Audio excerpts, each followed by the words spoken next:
வாழ்க்கையில் கஷ்டங்களை மட்டுமே சந்தித்த ஒரு ராசி இருக்குது அப்படின்னா ரிஷப ராசியை தவிர வேறு எந்த ராசின்னு சொல்ல முடியாது.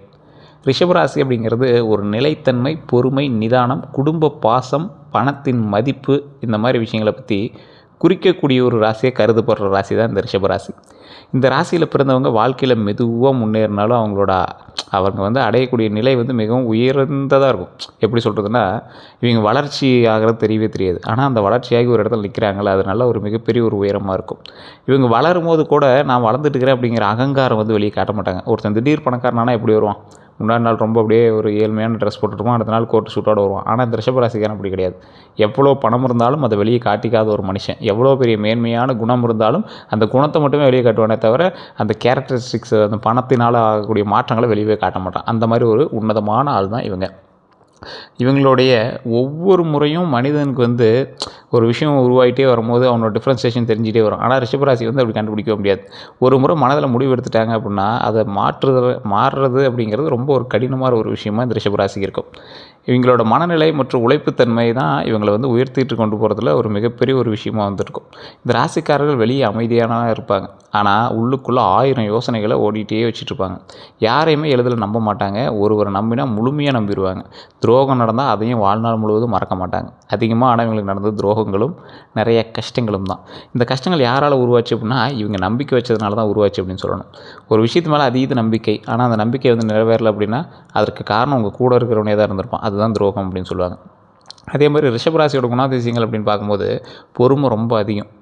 இந்த ராசிக்கு பொறுமை அப்படிங்கிறது ரிஷபங்கிறதுல பொறுமைன்னு வச்சுருக்கலாம். ஆனால் ரிஷபராசியில் இருக்கிற சில பேர் சொல்லுவீங்க, அப்படிலாம் இல்லையே சார், என்னால் ஒன்றும் பொறுமை இல்லையே அப்படிங்கிற மாதிரி நிறைய பேர் சொல்லுவீங்க. சார், உங்களுக்கு பொறுமை இல்லை, இந்த ராசிக்காரராகிய உங்களுக்கு பொறுமை இல்லை அப்படின்னு நீங்கள் சொல்கிறீங்க. உங்களுடைய தசாபுத்தி கேட்கணும். உங்களோட தசாபுத்தி வேறு, நட்சத்திரம் வேறு, இது எல்லாமே டெஸ்ட் பண்ணி தான் உங்களுடைய பொறுமையும் உங்களுடைய நிதானமும் அங்கீகரிக்கப்படுது. இந்த ராசிக்காரர்கள் மிகப்பெரிய பலம் பொருந்தியவங்க. ஆனால் எந்த பிரச்சனை வந்தாலும் உடனே அதை பற்றி ஒரு பிரச்சனை நடந்துச்சு அப்படின்னா பதட்டமாக இருப்பாங்கள ஒருத்தர், அச்சோ இப்படி ஆச்சுன்னு. இந்த ராசிக்காரர் அவ்வளோ சீக்கிரம் பதட்டம் ஆக மாட்டாங்க. அப்படி மீறி நீங்கள் பதட்டம் ஆகுறீங்க அப்படின்னா உங்களுக்கு இந்த ராசியினுடைய இது செல்லுபடி ஆகல, உங்களுக்கு வேறு ஏதாவது நெகட்டிவ் எனர்ஜி இருக்குது அப்படின்னு அர்த்தம். அந்த நெகட்டிவ் எனர்ஜியுமே வெளியே போக்கலாம். அது ஜாதகத்தின் மூலமாக செக் பண்ணிட்டு சொல்லிடுவாங்க. அதே போல் அமைதியாக யோசித்து முடிவெடுக்கக்கூடிய நபர்களில் நீங்கள் ஒரு முக்கியமான நபர். அதை மட்டும் நீங்கள் என்றைக்கும் விட்டுறாதீங்க. அமைதியாக யோசித்து முடிவெடுக்கணும். இந்த குடும்ப பாசம் அப்படின்னு சொல்லுவாங்களே, இந்த ராசிக்காரர்களுக்கு குடும்பம் மிகவும் முக்கியம். குடும்பத்துக்காக எவ்வளோ கஷ்டப்பட்டாலும் தாங்கிக் கொள்ளக்கூடிய ஒரு நபர் இந்த ராசிக்காரர். பணத்தோட மதிப்பு தெரியக்கூடிய ஒரு முக்கியமான நபர் ரிஷப ராசிக்காரர்கள். ஆனால் சில சமயத்தில் நீங்கள் பணத்தை தண்ணி மாதிரி செலவிட்டதுனால தான் இப்போ நீங்கள் பாடத்தை கற்றுக்கிட்டு அமைதியாக இருக்கீங்க அப்படிங்கிறது உண்மை. பணம் சம்பாதிப்பது எவ்வளோ கஷ்டம் அப்படிங்கிறத நன்றாக அறிஞ்சிருக்கக்கூடிய ஒரு நபர் நீங்கள். தேவையில்லாமல் செலவு செய்ய விரும்ப மாட்டீங்க. இந்த ராசிக்காரர்கள் ஒரு உன்னதமான ராசி, ஒரு தனித்துவமான ராசி. கோபம் தாமதமாக வரும். இவங்க எளிதில் கோவப்பட மாட்டாங்க. ஆனால் கோபம் வந்துச்சு அப்படின்னா கட்டுப்படுத்தவே முடியாது, அந்தளவுக்கு கோபம் வரும். இந்த ரிஷபராசிக்காரர்களோட கூட இருக்கிற யாராவது இருந்தால் சொல்லுங்கள், இந்த ராசிக்காரனுக்கு எவ்வளோ கோபம் வரும், அது எப்படி ரொம்ப கடினமாக இருக்கும் அப்படிங்கிறது அவங்களுக்கு தெரியும். மனதில் வச்சுக்கொள்வாங்க அப்படின்னு சொல்லுவாங்க. இந்த ராசிக்காரர் எதை சொன்னாலும் மனசில் வச்சுக்கிறான்பா அப்படிம்பாங்க. யாராவது துன்பப்படுத்தினா அதை வெளியில் சொல்லாமல் உள்ளுக்குள்ளேயே வச்சுட்டு புழுங்கிட்டே இருப்பாங்க. அதை பழி வாங்கணுங்கிற எண்ணம் வேறு, ஆனால் அதை உள்ளுக்குள்ளேயே வச்சுட்டு கஷ்டப்பட்டுட்டு இருப்பாங்களா, அந்த மாதிரி ராசி நீங்கள். அழகும் வசதியும் பிடிக்கும். அதே மாதிரி ஒரு எக்ஸாம்பிள் சொல்கிறேன்னா, இந்த ரிஷபராசிக்காரர்கள் அழகாக இருக்கணும் அப்படின்னா எங்களை மெருகேற்றிட்டே இருப்பாங்க. சின்ன சின்ன விஷயத்தை கூட கரெக்ட் பண்ணிகிட்டே இருப்பாங்க. வசதி கொஞ்சம் லக்ஸூரியாக இருக்கிறது எனக்கு ரொம்ப பிடிக்கும். நல்ல வீடு, நல்ல வாழ்க்கை, நல்ல உணவு, நல்ல உடை, இந்த மாதிரி விஷயங்கள்லாம் விரும்பக்கூடிய ஒரு நபர்களாக இந்த ரிஷபராசிக்காரர்கள் இருப்பாங்க. காதலில் ரொம்ப உண்மையானவங்க. இந்த காதல் உண்மை அப்படிங்கிறது காதல் மற்றும் உறவுகளில் மிகவும் நேர்மையானவர்களாக இருக்கிறவங்களுக்கு மட்டும்தான் அது உண்மை அப்படிங்கிறது உண்மைத்தன்மை தெரியும். ஒருவரை நேசித்தாங்க அப்படின்னா முழு மனதோடு நேசிக்கக்கூடிய நபர், ரொம்ப அப்படி டீப்பாக உள்ளே போயிடுவாங்க. ஸோ அந்தளவுக்கு ஒரு உன்னதமான ராசி. ரிஷபராசிக்காரர்களோட பலவீனம் என்ன தெரியுமா? பிடிவாதம் அதிகம். உங்கள்கிட்ட ஒரு விஷயத்தை எடுத்திங்கன்னா பண்ணியே ஆகணும், இல்லைன்னா அதை விடவே மாட்டேன். யாருடைய ஆலோசனையும் உடனே ஏற்க மாட்டீங்க. இவன் அட்வைஸ் கொடுக்குறான், சரி ஓகே அவ்வளோதான். அதுக்கப்புறம் அது மைண்டில் கூட நான் வாங்க மாட்டோம். இந்த ரிஷபராசிக்கார்ட்ட அது ஒரு பெரிய ட்ராபக். இது உண்மையாக இல்லையான்னு மறக்காமல் சொல்லுங்கள். யாருடைய ஆலோசனை கேட்டாலும் கேட்டுக்குவீங்க, ஆனால் அதை எஸ்டாப்ளிஷ் பண்ண மாட்டீங்க. மன அழுத்தத்தை உள்ளுக்குள்ளேயே வச்சுக்கிற ராசியில் இந்த ராசி ஒரு முக்கியமான ராசி. அதிகம் யோசிப்பீங்க, ரொம்ப அதிகமாக டீப்பாக யோசிப்பீங்க. சில நேரங்களில் சோம்பேறித்தனம் வரும், கொஞ்சம் சோம்பேறித்தனம் அதிகம் அப்படின்னே சொல்லுவாங்க உங்ககிட்ட. ஸோ தற்போது ரிஷபராசிக்காரர்களுக்கு நடந்து கொண்டு இருக்கக்கூடிய பிரச்சனைகள் என்ன அப்படின்னா, 2026 தமிழ் புத்தாண்டு பிறந்ததுலேருந்து ரிஷபராசிக்காரர்களுடைய வாழ்க்கையில் பல மாற்றங்கள் நடந்திருக்கலாம். மாற்றங்கள்லாம் எந்த அளவுக்கு மாற்றங்கள் அப்படின்னா, பண நெருக்கடி உங்களுக்கு கண்டிப்பாக வந்திருக்கும். இது இப்போ இருக்கா இல்லையான்னு மறக்காமல் சொல்லுங்கள். ஒரு சிலருக்கு இல்லை சார் இப்போ தான் சார் கொஞ்சம் ரிலாக்ஸாக இருக்குது அப்படிம்பீங்க. எங்களுக்கு வந்து தசாபுத்தி மாற்றம் வேறையாக இருக்கும். அதே போல் உங்களுக்கு வந்து லக்கினம் வந்து வேறையாக இருக்கும். அப்படி செக் பண்ணி பார்க்கும்போது உங்களுக்கு வந்து ஈஸியாக கண்டுபிடிச்சலாம். எப்படி சார் எதாவது செக் பண்ணி பார்க்கணும்னா லோக்கலில் கொடுத்து செக் பண்ணுங்கள். ஏதாவது ஜோதிடர்கிட்ட கொடுத்து செக் பண்ணுங்கள். இல்லை சார் அங்கே ஒன்றும் சாட்டிஸ்ஃபை ஆகலை அப்படின்னா கீழே இருக்கக்கூடிய நம்பருக்கு ஃபோன் பண்ணி நீங்கள் வந்து தெரிஞ்சுக்கலாம். ஆனால் கீழே கொடுத்துருக்கிறது ஒரு விவிஐபி ஜோதிடர் அப்பாயின்மெண்ட் பேசிஸில் மட்டும் தான் பார்ப்பார். அதுக்கு தகுந்த மாதிரி தான் ஃபீஸஸ் இருக்கும். வேணும்னா மட்டும் நீங்கள் வந்து கீழே இருக்க நம்பர் பயன்படுத்தி நீங்கள் ப்ரமோஷன் ஆக்டிவிட்டி எடுத்துட்டாலும் பரவாயில்ல. அதே போல் வருமானம் வந்தாலும் கையில் பணம் தங்காமல் இருக்கக்கூடிய சில ராசிகள்லாம் இருக்குல்ல, அதில் முதல் ராசி நீங்கள் தான்.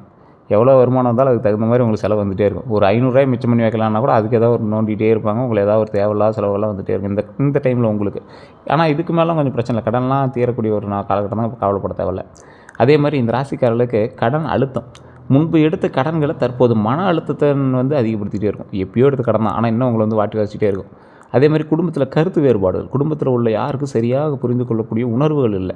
நீங்களுமே வந்து அந்த குடும்பத்தில் இருக்கிறவங்களை பற்றி புரிஞ்சுக்கிறதுக்கான ஸ்பேஸ் உங்களுக்கு கிடைக்கல. அந்த மாதிரி சில விஷயங்கள் வந்து உங்களுக்கு நடந்திருக்கும். வேலை பிரச்சனை, வேலையில் மதிப்பு குறைப்பு. நீங்கள் வேலை செஞ்சிட்ருப்பீங்க, உங்களுக்கான வேலைக்கான ஊதியம் கரெக்டாக கிடச்சிருக்கானா கிடச்சிருக்காது. நீங்கள் செய்கிறது 10,000 வேலைன்னா உங்களுக்கு கிடைக்கிறது 1000 சம்பளமாக இருக்கும். உழைப்புக்கு தகுந்த பலன் இல்லாமல் போகிற நிலை உங்களுக்கு இருக்கலாம். அதே மாதிரி வேலையோட மதிப்பு உங்களுக்கு குறைவாக இருக்கும். நம்பிக்கை துரோகம் அப்படிங்கிறது எல்லார் வாழ்க்கையில் நடக்கிறது தான். என்ன சார் அது எல்லாத்துக்கும் மேட்ச் ஆகுமே அப்படின்னு கேட்டால் உங்களுக்கு இது அதிகமாகவே இருந்திருக்கும். நீங்கள் நம்பிய ஒருவர் ஏமாற்றி இருக்கலாம். உங்கள்கிட்ட ஒருத்தர் பணம் வாங்கிட்டு உங்களோட கூட இருந்த நண்பனே இல்லை குடும்பத்தில் ஒருத்தரையே வந்து உங்களை நல்லா ஈஸியாக ஏமாற்றக்கூடிய ஒரு ராசி தான் நீங்கள். அதாவது உங்களை அவங்க ஈஸியாக ஏமாற்றிடுவாங்க. ஏமாறக்கூடிய ராசி நீங்கள்.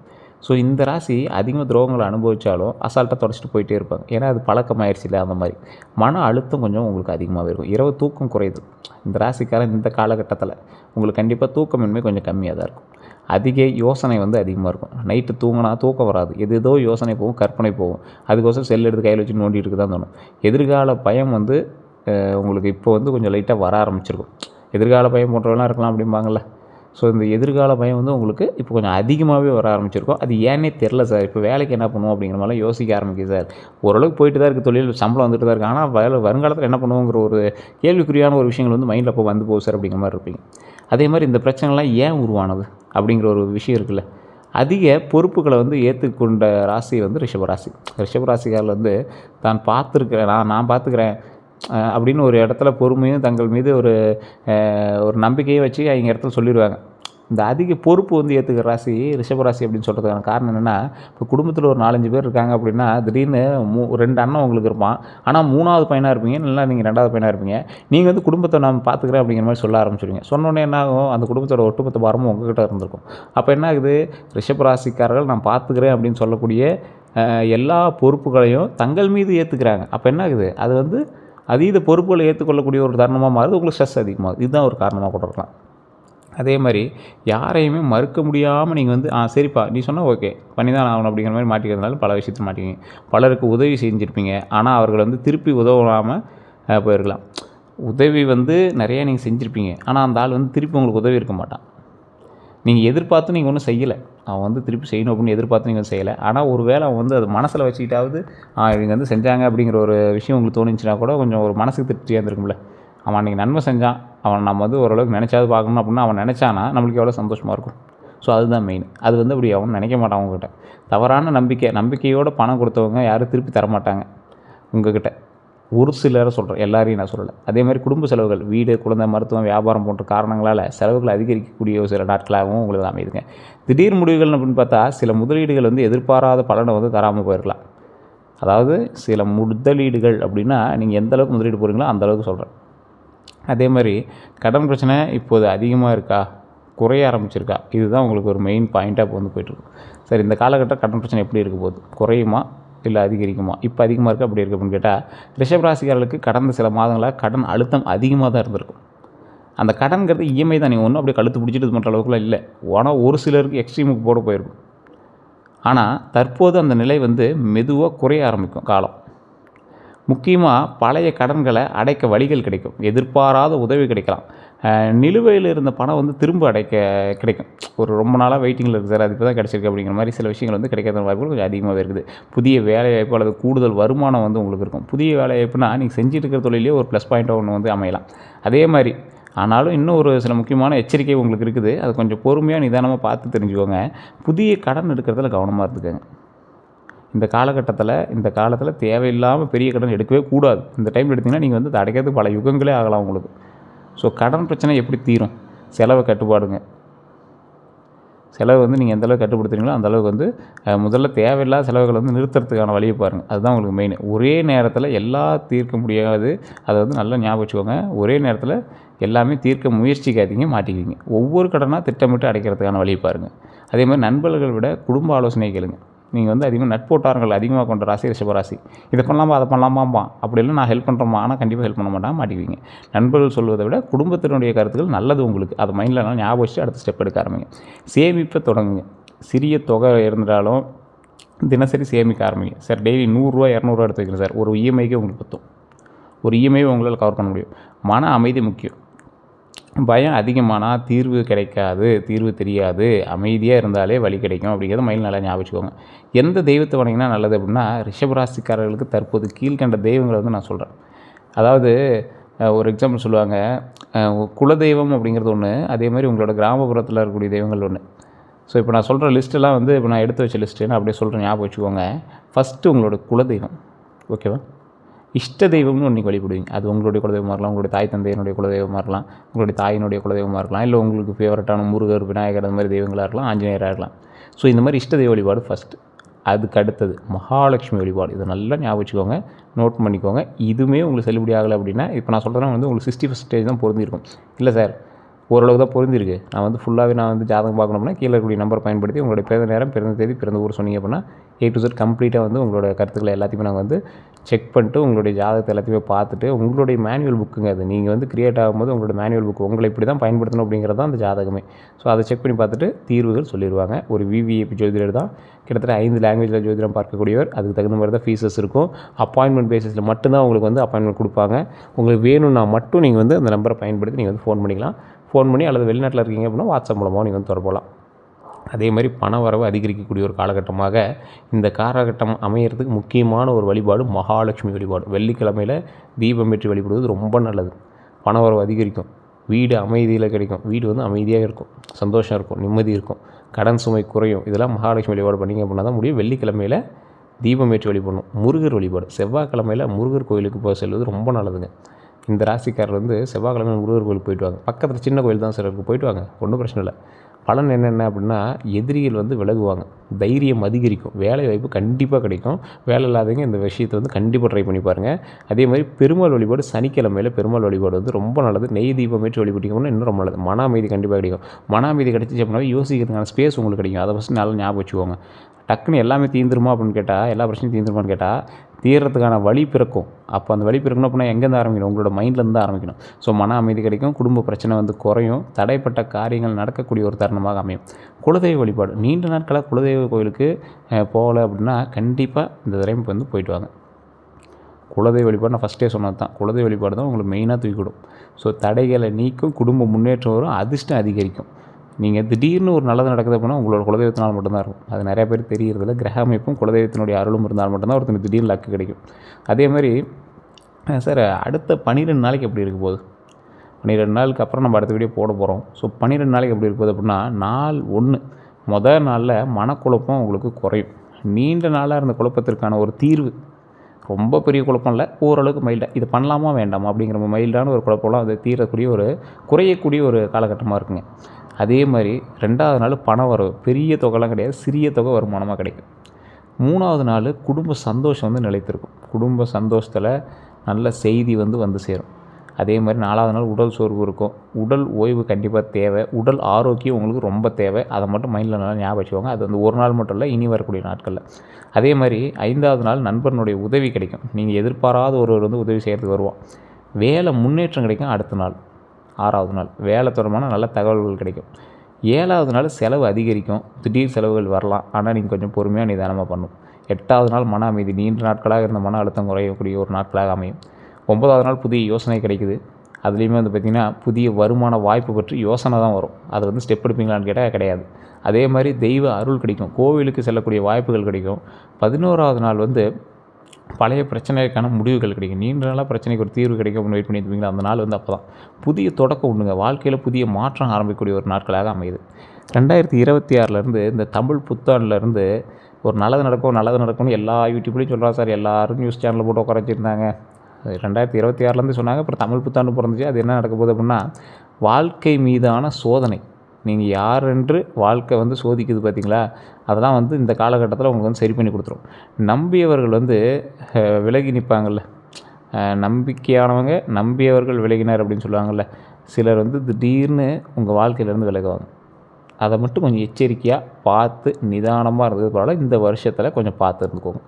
பண நெருக்கடி அப்படின்னா, அது வந்து நம்ம ஒன்று சொன்னது வந்து விலகுவாங்க அப்படின்னா, ஒரு நண்பர் வட்டாரம் உங்கள்கிட்ட சண்டை போட்டு கூட போகலாம். ஸோ அந்த மாதிரி விஷயத்த சொல்கிறேன். அதேமாரி பண நெருக்கடி, வருமானம் இருந்தும் சேமிப்பு இல்லாமல் போயிருக்கும். ஸோ அந்த விஷயத்தில் மட்டும் கொஞ்சம் கவனமாக இருங்க. மனதிற்கு பிடித்த விஷயங்களில் தாமதமானது. உங்களோட மனசுக்கு ரொம்ப பிடிச்ச விஷயம் வந்து தாமதமாகுது. உங்களுக்கு திருமணமாக இருக்கலாம், குழந்தை விஷயங்களாக இருக்கலாம், அதெல்லாம் சரியாயிடும். நீங்கள் வந்து நினச்ச பல விஷயங்கள் வந்து தள்ளி போயிருக்கலாம். அது எல்லாமே கொஞ்சம் பொறுமையாக நிதானமாக செயல்பட ஆரம்பிக்கும்.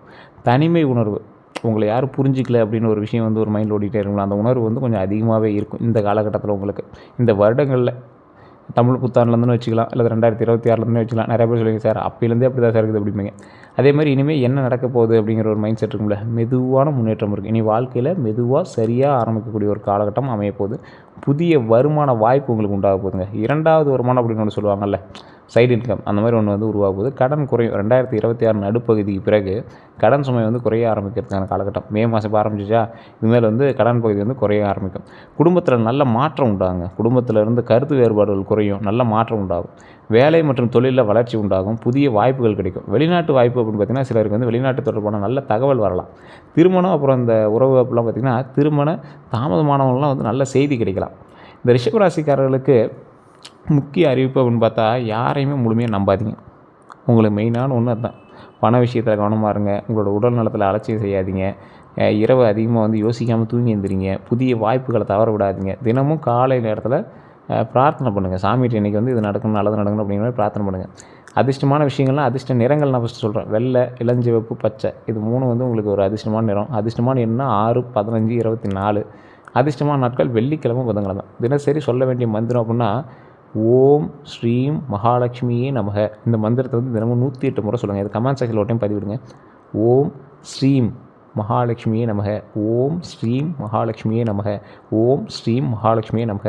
இந்த மந்திரத்தை வந்து தினமும் 108 முறை வந்து சொல்லுங்கள். அதே மாதிரி இந்த ராசிக்காரங்க தற்போது வாழ்க்கையில் ஒரு மாற்ற காலம் நடந்து கொண்டு இருக்குது. இதுவரை இருந்த கஷ்டங்கள் உங்களை வந்து ஒரு கஷ்டங்கள் எல்லாத்தையும் உடச்செறியக்கூடிய ஒரு தருணமாக மாறப்போகுது. இந்த வலிமையானவங்க, இந்த ரிஷபராசிக்காரங்க ரொம்ப வலிமையானவங்க. சின்ன சின்ன விஷயத்துக்கோசரம் உடஞ்சி உட்காரக்கூடாது. நீங்கள் இறங்கி போராடிங்க அப்படின்னா பல பிரச்சனைகள் வந்து தீரும். கடன் பிரச்சனை மெதுவாக குறையும். மன அமைதி திரும்ப வரும். பண வரவு அதிகரிக்கும். குடும்பத்தில் நல்ல மாற்றம் உருவாகும். தெய்வ அருள் கிடைக்கும். ஆனால் பொறுமை ரொம்ப முக்கியங்கிறத மைண்டில் ஞாபகம் வச்சுக்கோங்க. உங்களுக்கு வாழ்க்கை முழுவதும் ஒரே மாதிரி கஷ்டமாக இருக்காது. நீங்கள் மெதுவாக வந்து உயர்வீங்க அப்படிங்கிறத மைண்டில் ஞாபகம் வச்சுக்கோங்க. ஆனால் உயர்ந்த பிறகு யாராலையும் வந்து உங்களை வந்து கீழே இறக்க முடியாது. ஸோ கொஞ்சம் உயர்ந்துட்டீங்க அப்படின்னா உங்களை யாரும் கீழே தர முடியாது. பயந்துக்காதீங்க. 2026ஆம் ஆண்டு 2ஆம் பாதி ரிஷபராசிக்காரர்களுக்கு ஒரு புதிய நம்பிக்கையும் புதிய துவக்கத்தையும் தரக்கூடிய காலமாக இருக்கும். இந்த காலகட்டத்தில் உங்களுக்கு அது நடுப்பகுதி. ஸோ அதனால் கவலையே பட தேவையில்ல. நம்பிக்கையோடு இருங்க, நல்லதே நடக்கும். ரிஷபராசிக்காரர்களுக்கு நிறைய நல்ல விஷயங்களை பற்றி இப்போ நம்ம பார்த்தோம். ஸோ வேறு ஏதாவது இதில் தகவல்கள் வேணும் அப்படின்னா கீழே டிஸ்கிரிப்ஷன் நம்பர் கொடுத்து அந்த நம்பருக்கு ஃபோன் பண்ணி கேட்டு தெரிஞ்சுக்கோங்க. அதே மாதிரி நம்ம சேனல் சப்ஸ்கிரைப் பண்ணாமல் தான் சப்ஸ்கிரைப் பண்ணிக்கோங்க. பக்கத்தில் பெல் பட்டன் ப்ரெஸ் பண்ணி அதில் ஆல் அப்படி கிளிக் பண்ணிக்கோங்க. அப்போ தான் வந்து நோட்டிஃபிகேஷன் உங்களுக்கு வந்து சேரும். ஃபேஸ்புக்கில் பார்த்துட்டிங்கன்னா ஃபாலோ பண்ணிக்கோங்க. வேறு ஏதாவது தகவல் வேணும் அப்படின்னா கமெண்ட் பண்ணுங்கள். இல்லை ஃபோன் பண்ணி நீங்கள் வந்து கேட்டுக்கலாம். கீழே கான்டாக்ட் நம்பர் டீட்டெயில்ஸ் கொடுத்துருவோம். எல்லோருக்கும் நன்றி நண்பர்களே.